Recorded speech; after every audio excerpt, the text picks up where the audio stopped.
Welcome, brothers and sisters, to this teaching on growth in prayer. My name is Melly Barvia. My husband is Alex, and we are currently from BLD, Vancouver. We entered BLD in Manila under ME 143 in September of 1988. We had our LSS number 16 and FE number 67. We will start this teaching with a prayer. In the name of the Father, and of the Son, and of the Holy Spirit. Amen. Lord Jesus, we praise you and we bless you. We lift your name on high. With grateful hearts, we give you thanks for your abiding presence in our lives.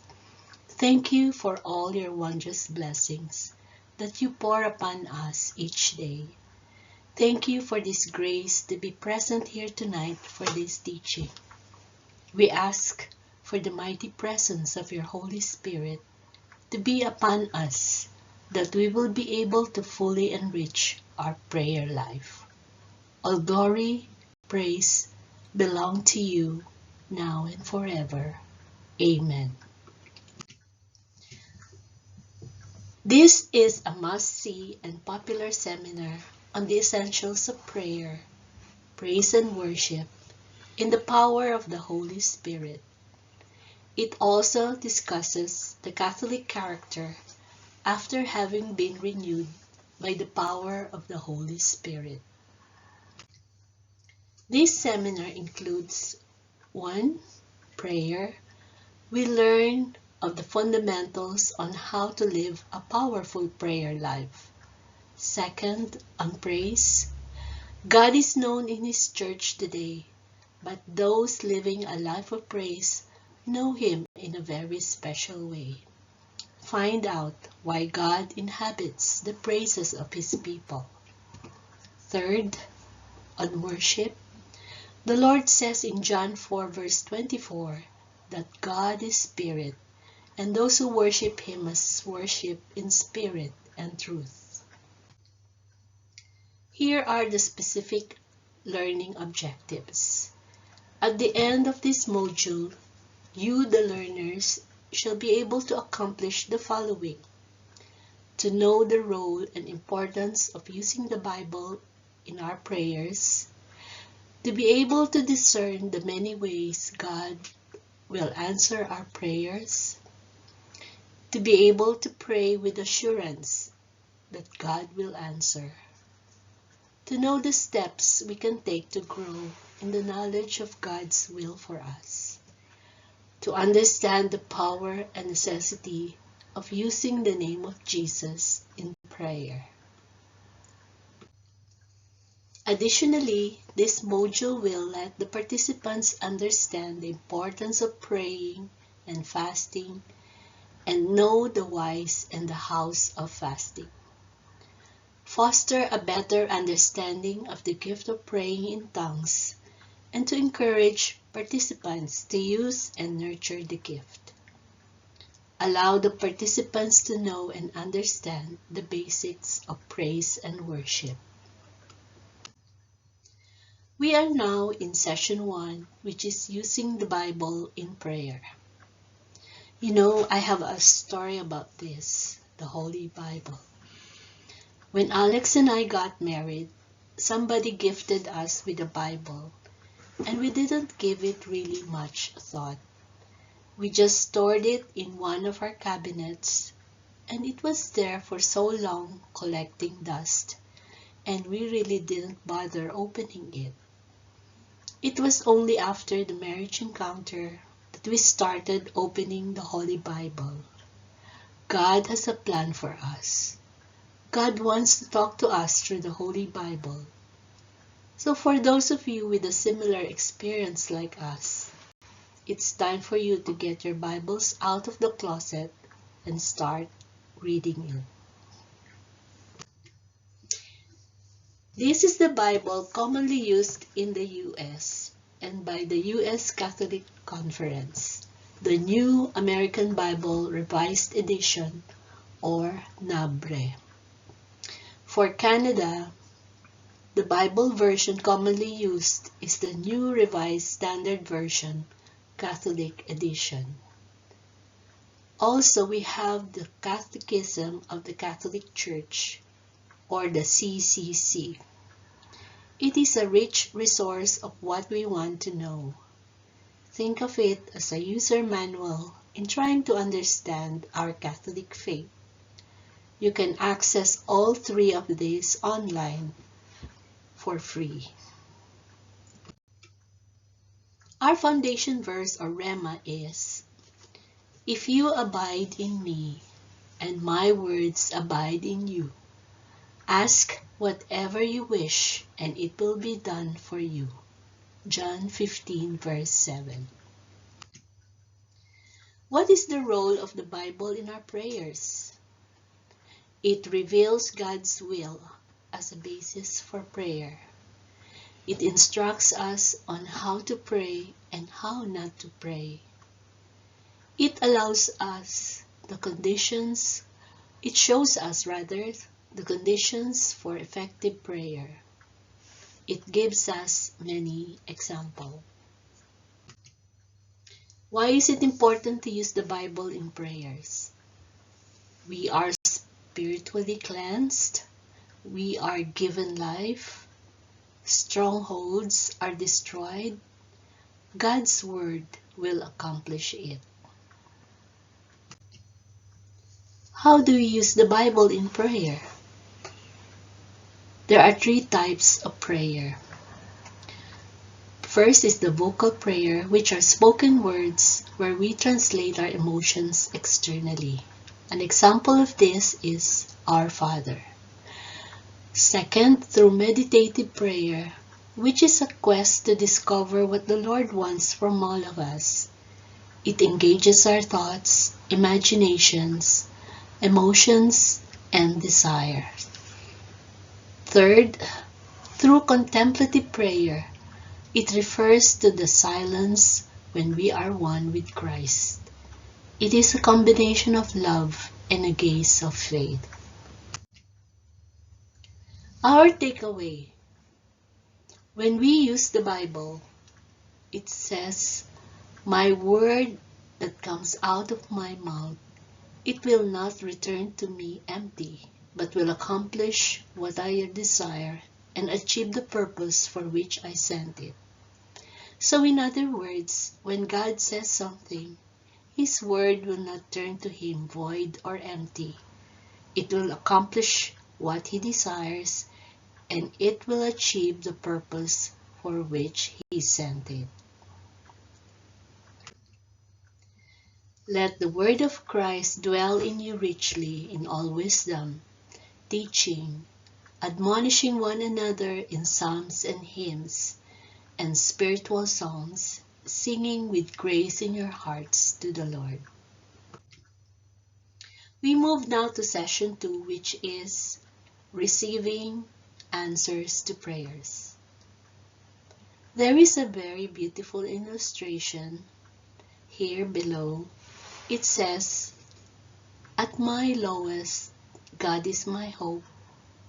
At my darkest, God is my light. At my weakness, God is my strength. And at my saddest, God is my comfort." Is there an amen there? Amen. Based on our individual experiences, we can all agree that indeed, when we are down and when we are at our lowest point in life, we just have to pray. And God is there to lift us up and give us hope. At our darkest moment, God is our light. He illumines the path where we are going and guides us on what step to make. At my weakest, God is my strength. How true it is indeed. Brothers and sisters, when we learned in April of 2024 that Alex has prostate cancer, of course we were all devastated. We prayed as if we have never prayed before. We prayed our hardest prayer that we could think of. We prayed and asked God for strength to overcome this trial. And as always, the Lord heard our prayers. He gave us the strength. He gave us the hope, and He strengthened our faith that we will be able to surpass this trial. We cannot thank God enough for all His wondrous deeds in our lives. At the time Alex was sick, He sent us people to help us. The oncologist cannot give us any guarantee on when he can be treated due to a long wait list. He then said if we are okay with going to the US for treatment. We did not know about this program and this grant that the BC Cancer is giving to cancer patients. And by God's grace, in less than a month, Alex was given priority to receive 20 sessions of radiation treatment, not here, but in Washington, USA. And to our surprise, we were told that all our expenses will be paid, including the radiation treatment, our hotel accommodation, fuel, and meals for 2 persons. God truly is an answering God. He hears our prayers. He is our healer. Praise to you, Lord Jesus Christ. At my saddest, God is my comfort. I know some of us here have experienced losses, have experienced losing a loved one, like losing a parent, losing a spouse, losing a child. This is really so sad and devastating.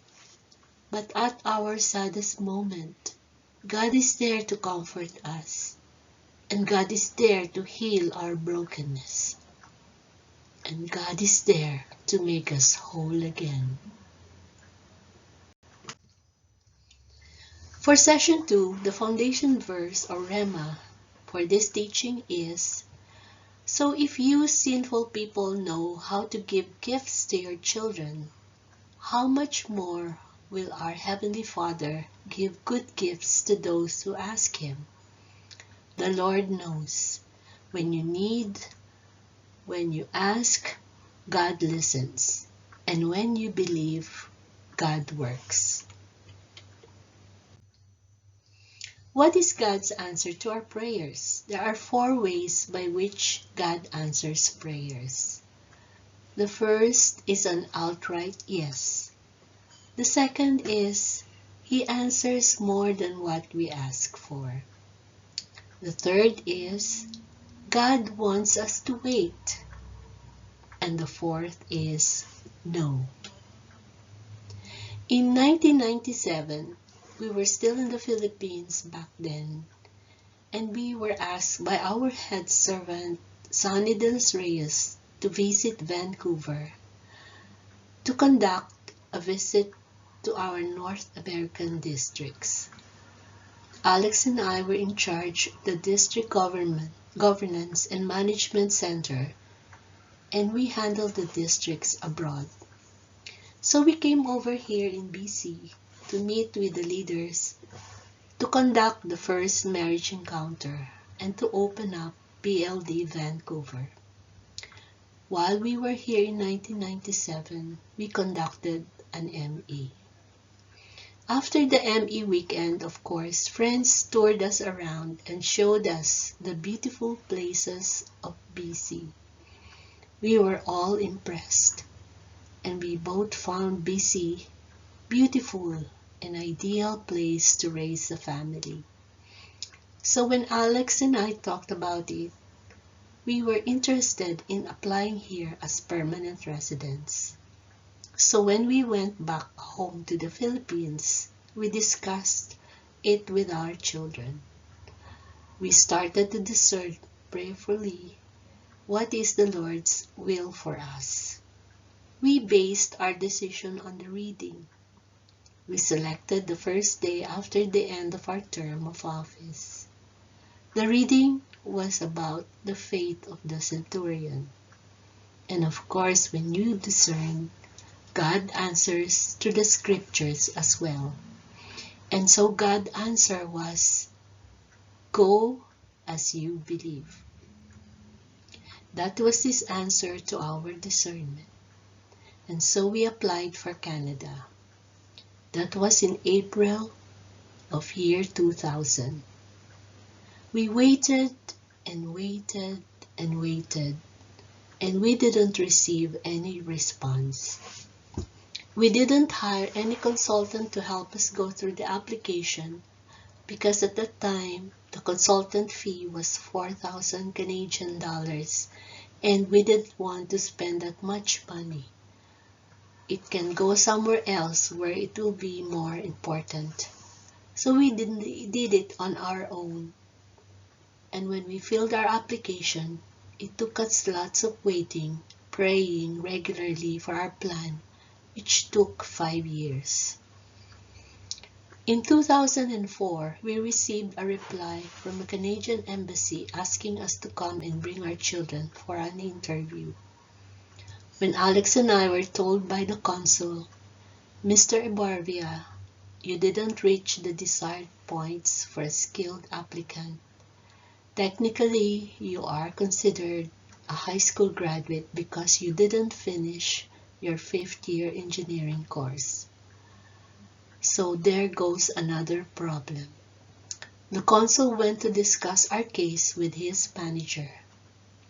Alex and I went into prayer and asked the Lord for his perfect will, that if we get denied, we will accept it as a no and to remain in the Philippines.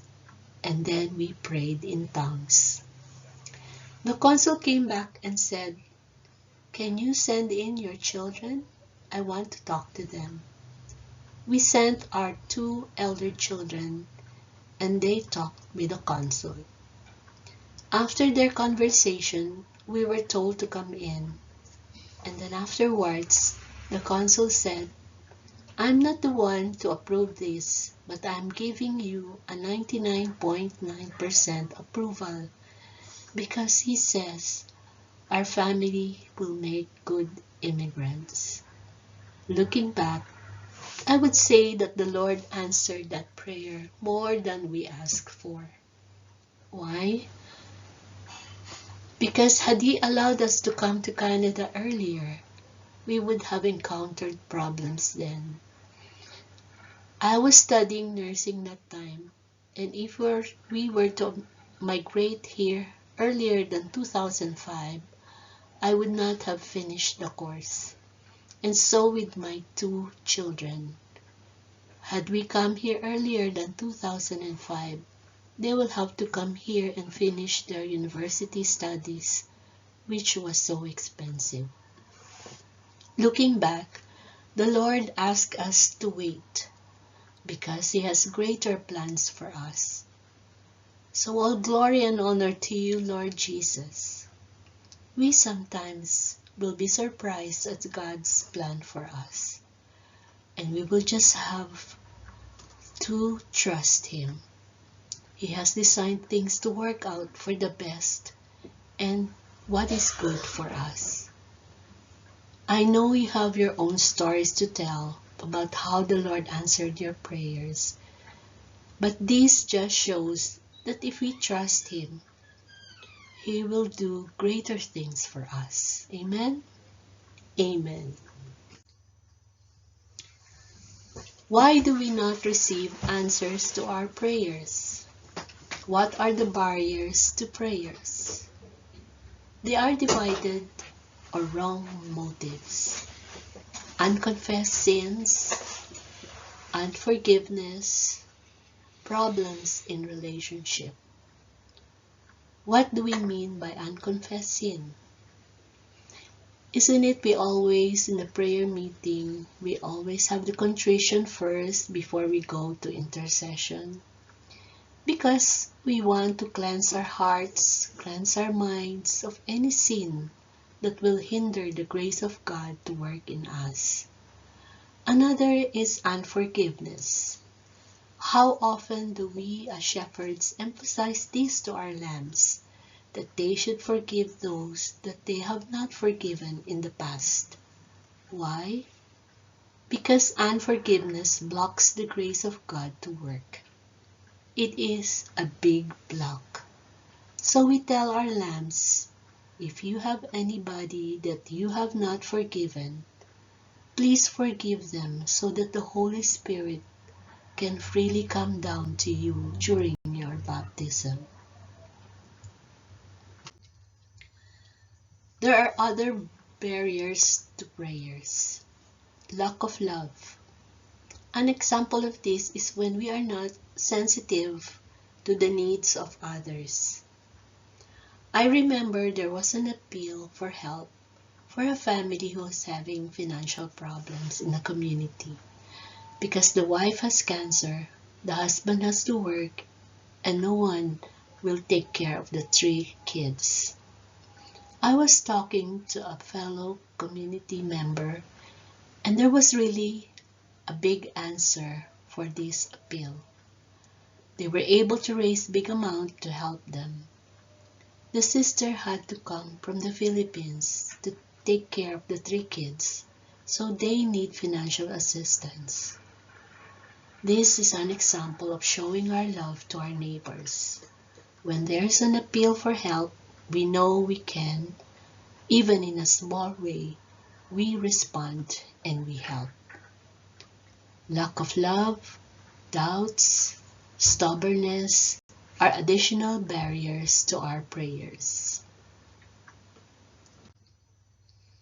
How do we receive answers to our prayers? What is the right attitude to prayers? The first is humility, wholeheartedness, and faith.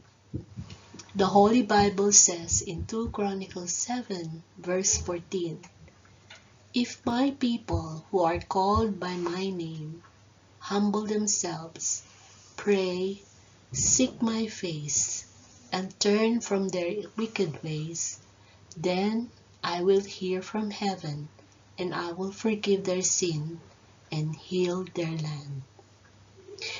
Jeremiah 29, verse 12 to 14 says, "Then when you call upon me and come and pray to me, I will hear you. When you search for me, you will find me.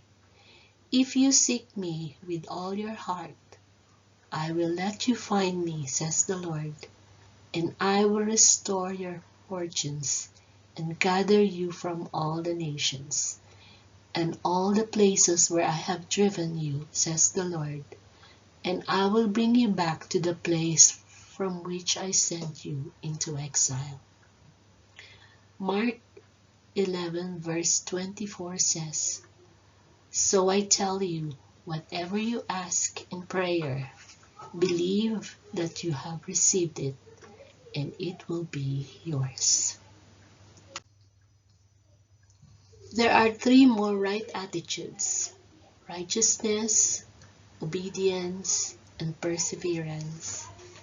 It says in James 5 verse 16, "Therefore, confess your sins to one another, and pray for one another, so that you may be healed." 1 John 3 verse 22 says, "And we receive from him whatever we ask, because we obey his commandments and do what pleases him." There is a beautiful parable about perseverance: the unjust judge and the persevering widow. Are you familiar with this parable? It talks about the widow who was persistent in coming to the unjust judge, asking that he gives justice to her son, and the judge, so that he will not be pestered by this mom, gave his decision, as he doesn't want to be bothered because the mom was very persevering. Now this parable just shows to us that we should be relentless in our prayers as well. We should never tire of asking asking what we need from the Lord.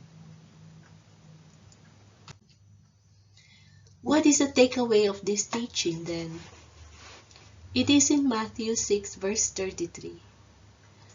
But seek first the kingdom of God and his righteousness, and all these things shall be added unto you. So what is St. Paul saying to us then? Give thanks in all circumstances. You know, when we pray, whenever we wake up in the morning, what do we usually pray? Isn't it a prayer of thanksgiving?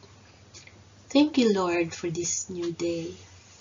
Thank you, Lord, for giving me the chance to enjoy the beauty of your creation, to be with my loved ones, to be with my family, to experience your glory. So the first thing that comes out of our mouth is really a prayer of thanksgiving. We thank God that we are alive. We thank God that we are with our children. We thank God for our health, for our livelihood, and everything else. You know, there's really something beautiful in praying. Therefore, when we were nurtured in the renewal, we go to church just to hear Mass, but there was really no connection. We just go through the motions of attending Mass just to feel an obligation.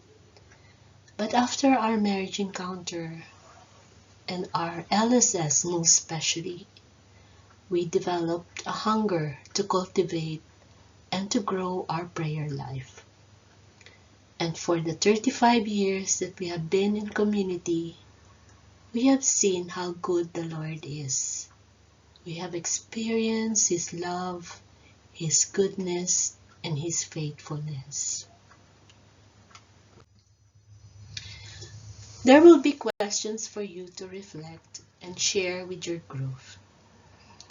Kindly do your group's closing prayer after all has shared. Here are the reflection questions. Cite an instance when God answered your most prayed for petition. Share with your group. On your own time, remember an instance when God did not answer your prayer.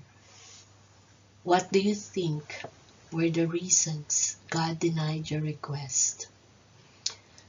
Thank you for joining us on this teaching of growth and prayer. God bless all of us.